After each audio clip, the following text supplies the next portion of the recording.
My girl Tiffany Haddish is currently promoting her new movie, I'm a Boss. Like a Boss. I saw it. It's Like so a good. Boss. It's Like a good. Boss. Yeah. So good. So she's promoting Like a Boss, and she said that her #1 boss is Oprah Winfrey. Oh. She said Oprah Winfrey is her #1 boss, and she said she feels that women make better bosses because we're more... We just start clapping. because they can handle their emotions better than men can. So, my question to you all is, do you agree with her assertion? And do you agree that ladies make better bosses? Hell yeah, I agree. Yes, I Do you absolutely think for the agree. same reasons? Yeah, but women know how to multitask, first of all. That's, It's actually scientifically proven that we are better at multitasking than men. Fun And fact. I think we have an incomparable gift of intuition, right? And then I feel like we naturally have this dance between warmth and strength. Yes. And also, I don't know, I just feel like women, we always go through hoops to get to the top. So once we're already there, we have that natural skill set because of all the hard work. Yes. And I think one thing that's majorly changed, back in the days, a boss used to be known as dominating, controlling, maybe even micromanaging, but we have redefined what a boss actually means. Because of women, bosses are now intuitive, empathetic, open to feedback. Welcome to the Year of the Woman. It actually makes them great leaders. Yes. I also think the fact that women go through so much in life that it actually makes us more empathetic as well. And I definitely think the one thing that I would... Okay. People like to say that women can be emotional, right? And I think that sometimes is a stigma that's put on us, that like, they can't do a good job because they're too emotional. I actually completely disagree. And look at everything that women go through in their life. We hold down our emotions pretty damn well. I mean, I was telling Lonnie this morning, the funniest thing to me is, have you ever, just an example, a man who has cheated on his girlfriend 1,000,000 times with mad women, right? All over the place. She may be aware of this, right? Then he finds out that she just gave her number to a dude. And they can't handle it. They will lose their whole minds. They will literally be like, I'm gonna kill him. Okay. They can't handle I'm it. going to take it even further than that. I think the reason why there's a stigma that men cheat more than women, and there is scientific fact also that men are more likely to cheat than women, it is because when a man gets hurt, they will easily go and find another woman to get over it by doing it, right? And it makes their ego feel better. Whereas we go through the stages. We go through grief. We go through Ben and Jerry's moments, like sitting there, like not talking to anybody. And we actually process the emotion that makes us stronger and ready for the next relationship to have the signs to look out. It's because patriarchy... But it's really because, like, we have not had a society that allowed men to actually process emotions. We've literally, this whole patriarchy, like, basically backfired on itself because it didn't let men get to know themselves. It meant that men only had to be providers. They only had to have money. And it's like, I feel like now we're seeing a time where men are realizing, like, dang, like, maybe I can actually get more money if I do get more in my emotions, because women are better bosses because we've had to actually just deal with our emotions. We've actually gotten to learn that process, and it's time for men to start learning that process. Well, I'm not going to get into men cheating because I've been in enough problems with that. No, and that's you've been reading the blogs, this is about just being a better boss. I'm But I talking think it's the no, but, emotions. I worked with women, and I can tell you, as an engineer, there are some women, if they're insecure, they make the worst bosses. And that's that's if true. they're very insecure, That's if true. They they're feel controlling, competitive. Yes. they feel competitive. Yeah. So it's not always good. It really depends on the person, to me. Yeah. You know, and I don't look at a person. That's actually a Men great point. have those attributes Yeah. as well. Yeah. There's If we great allow men them and great to. women. It's the human being. If you're a rotten human being, you're going to be a rotten boss. Right. Fair. Right. So. And we also have learned that, I mean, Jesus is like a great example, but the best leaders are followers. No, I'm serious.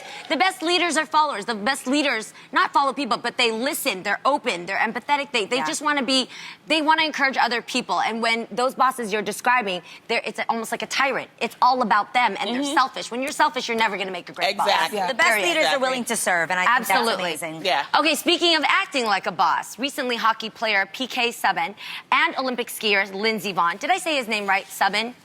Subban, thank you. PK I don't know. Subban and Olympic skier Lindsey Vonn got engaged, and not only did he propose, but she did too. Now, she didn't just propose. Okay, we got some claps. She also got him some bling, and she tweeted out this picture saying, quote, "Women ain't the only ones who should get engagement rings." And this week, when TMZ Sports caught up with PK, he said that more guys than you think want a ring from their girl. So, ladies, do you agree with the movement of engagement rings? Okay, Why not? Why not?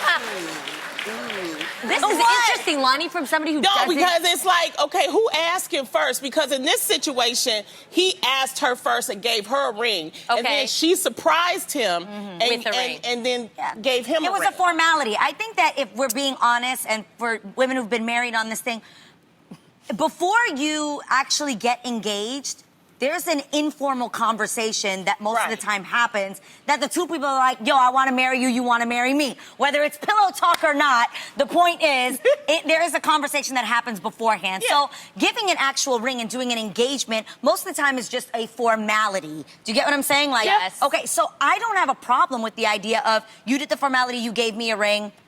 I think it was a nice gesture but who to give asked it. first? Okay, That's what I'm leading to. The jewelry part of it, let's remove that. Are you okay with the woman getting down on her knee to propose to the man? I have no problem with If it it. works for you, But for me, what you want? You for want me, him to ask you, don't yes, you, because I like to be princess? pursued. I like to be the one on that end, just because my personal experience.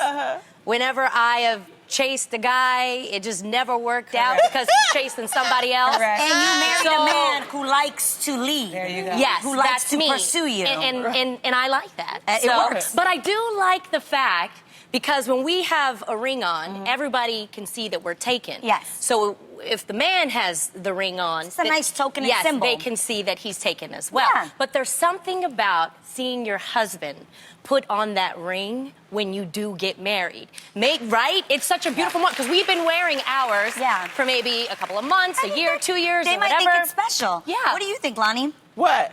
What do you think? I'm curious if I mean, obviously you've said that, you know, you might not want to get married. I'm just asking, would you ever propose? So, would you ever propose to a man, Amanda? No, I'm just curious. Would you? Folks already think I'm You too would bossy never? as it is. So. What? Folks already think I'm too bossy as it is, so no. Wait, I'm no, not I gonna would go propose. to a man. But you Why? wouldn't. Would you do it regardless of what people thought how you come off? That's just not my style, honestly. I mean, because when it comes to my relationships, I don't want to have to be the aggressor. I don't want to have to be the one pushing the momentum. I want to be, that's just where I'm at. Yeah. I do that so much in my work life and in my business life. Like, I want to come home and take off my cape and fold it nice. up. It's and put it funny down. how we say we want equality, but But some traditions you know, we want to stay the same. exactly. This But is I my think thing. equality But I'm a exists in traditionalist. certain spaces. I think Yes. equality exists in certain spaces. It does. I want equality in the workplace, and I want to be able to have the right in my relationship to pursue. I want to have the equal right in my relationship to pursue my passion, to pursue my money. You know, that's what I mean by equality. Yes. But Yeah. that's, in I believe traditions- that, but I also think that it's funny, like what you're saying, Jeannie, is that there are traditional things that are just, if we really are honest about it, it really is ingrained in us as little girls to be the ones to wait. And sometimes you don't have to, and we have to stop thinking that we have to wait. I felt exactly that way, and I'm going to be honest. For me, it was a question of ego. Like, I'm being completely honest. Like, it was a question of ego. Like, oh, no, I want you to say it to me first. And granted, that is how it happened. But, like, when I got engaged, there was, like, kind of an awkward... You had to let us know that he asked you first. Yeah, but it got an awkward moment because when I got engaged, my husband stood up after... And I ended up getting on one knee and asking him to marry me right after. And he was like, get up. He was like, tried to please, like, stop. And I felt in my heart, I wanted to express that I, too, want to marry you. I want to ask you to be a part of my life. I want you to know how special you are, what you mean to me. So, and for me, although that goes against everything traditionally that I agree with or that I thought I wanted, in that moment, the ego went out the door, the traditions went out the door. Okay, but wait. And I was like, yo, I love you. I want you to be my husband. Just asking. Yeah. If he didn't propose to you, Yeah. but you've been ready, Yes. would you have popped the question? See? Keep it up. Keep it up. I would not That's what have, we're and I'm saying. going to tell you why. Due to ego, and that's honest. Yeah, okay, it's That's tradition. honest. I would have been like, ego is it due to like you just want to know that this is something that the other That's person what wants? it has nothing to I do would with wanna ego know for that me. he I wants just wanted me. to know he was 100% sure. It's a little ego. It's a little ego. I'm going to be honest. I'm with you, Yeah. Tams. Well, little ego. Speaking of men and commitments, according to the article in themic.com, comedian Pete Davidson's popularity has skyrocketed since he's been dating all these famous it? women. And they're so Yeah. pretty. Oh, yeah. Didn't Yeah. nobody know Pete except us in New York doing comedy. You know what I'm saying? Wow. And then he did Saturday Night Live. He started dating Ariana Grande and Kate Beckinsale. So they said the writer, this does not come from me, so don't at me.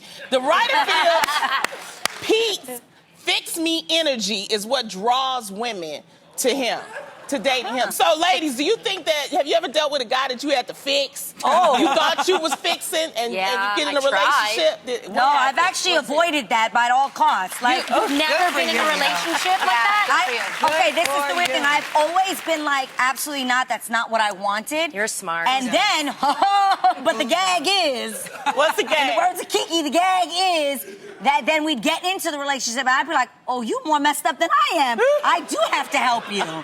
You never Okay, realized that? I am the client and player president of the Save a Wounded Bird Club. Okay. Yeah, so I'm trying to really I'm really trying to turn in my card. Yeah, she's and, keeping it real, yeah. And my But membership. what draws you to that? What draws you to that type of I man? think we're drawn to each other. I think that I'm somebody I really am empathetic. I'm a safe space for somebody, and so I really am trying to really show them no, I see you, I hear you, they see things in me, and we have that connection. But what happens is we get to a point where I feel like we're safe enough for me to start speaking on things because I'm always trying to better myself. So you're trying to better yourself too. Right. And then they're like, oh no, I'm not actually trying to better myself. And then they try to make you feel small. Yes. And they they start to damn. resent you. So that's why it ends up being a very toxic cycle. Yes, And it's that's why I want to exhausting. cash my player card in. Got I don't you. want to be in the club no more. No, I hear you. You know what? I Okay. agree. I have a group of friends for some reason. I've never fallen for this, but I have a group of friends that for some reason on their forehead, there's an invisible sign that says Rehabilitation Center for Boys. They just all Yes. come. It's open Yes. 24/7, like an urgent care. Yes. And I always ask them, I'm like, what is it? Yes. And I think it's because when we date our psychology. This is what I mean. Okay. We date familiar roles that come from damaged past or subconscious programming. And so what happens is the narcissist will find the empath. The dependent will find the codependent.